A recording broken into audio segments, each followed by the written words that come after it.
Hey, what's going on, everybody? Steve here, Make Profit, and today I had a pretty interesting story that I wanted to share with you today. So I got a phone call from my mom, aka Momma Profit, and as you guys know, if you've been following me for a while, my mom, she's been selling books on Amazon for over 7 years now. She does $3,000 to $5,000 a month.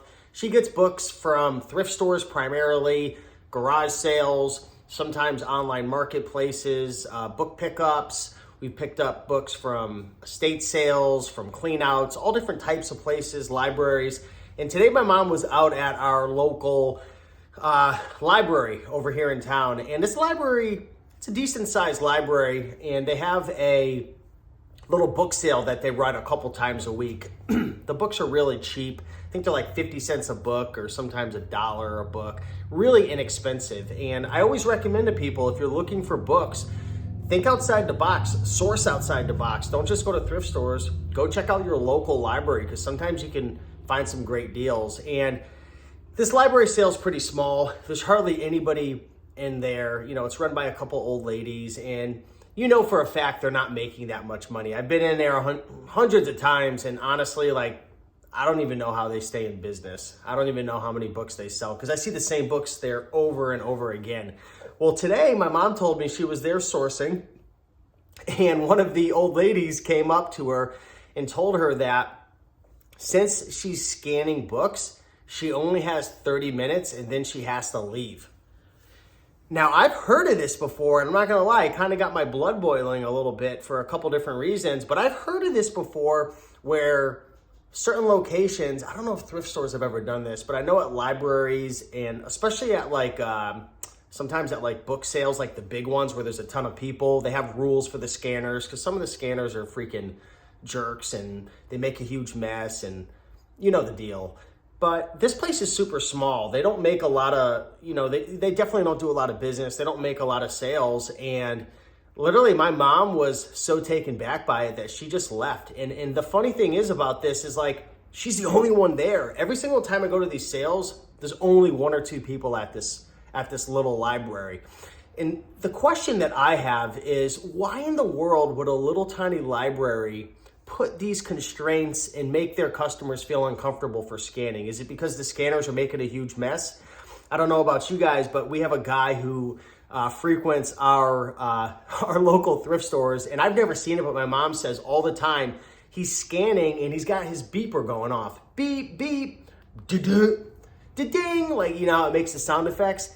The guy doesn't have a brain, I guess, between his ears, and he just goes and scans without, you know, hey, buddy, you watch yourself. We got a kitty cat pulling the carpet. Hey, you behave yourself. All because we're on a YouTube video doesn't mean you can just rip the carpet up. But, you know, this guy goes and he has no awareness that there's people around. No customer, nobody wants to hear you scanning books. So I get it. There's also a lot of resellers out there who make a complete mess of the thrift stores. Now, for those types of people, honestly, I wouldn't mind kicking them out. I wouldn't mind giving them a time constraint, because they're creating a lot of, you know, just extra work for the people at the thrift stores and the libraries. But I was a little taken back by this, and I wanted to know, has this ever happened to you? You know, part of me wants to go to this library and be like, hey, you know who you're dealing with? You're dealing with Momma Profit. But it's just very interesting, especially when there's a lot of people struggling nowadays for money.